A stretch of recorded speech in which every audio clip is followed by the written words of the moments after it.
குரங்கு குட்டி எப்படி தன்னோட தாய் குரங்க எப்படி இறுக பற்றிக் கொள்ளுமோ, அந்த மாரி எந்த ஒரு மாணவன் அவனுடைய ஆசிரியரோ, இல்ல கல்வியையோ இறுக பற்றிக் கொள்கிறானோ, அவன் தான் சிறந்த தலைவனாகவும், சிறந்த மாணவனாகவும் வர முடியும் அப்படின்னு சொல்றாங்க. பகவத்கீதை நடக்குது. கிருஷ்ணருடைய கீதா உபச்சாரத்த வந்து 2 பேர் கேட்டாங்க. ஒண்ணு அர்ஜுனன், இன்னொருத்தர் வந்து திருதராஷ்டிரன். ஓகேவா?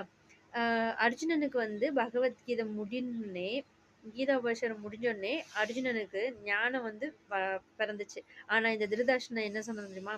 "Krishna is a Canning fellow" அப்படின்னு சொன்னாராம். அவன் ஏதேதோ வார்த்தைய சொல்லி இந்த அர்ஜுனனோட மனச மாற்றிட்டான். கிருஷ்ணா வந்து கன்னிங் ஃபெல்லோ அப்படின்னு சொன்னாராம். பகவத்கீதா மட்டும் தான். ஆனா கேட்பவரோட மனநிலைய பொறுத்து அது மாறுது. கிருஷ்ணர் விஸ்வரூபம் எடுத்து நின்னான்னு சொல்றோம் இல்லையா? அத்தன போர் வீரர்ல அந்த விஸ்வரூபம் அர்ஜுனனுக்கு மட்டும் தான் தெரிஞ்சுச்சு அப்படின்னு சொன்னா, விஸ்வரூபங்கிறது காட்டுவது கிடையாது, காண்பது.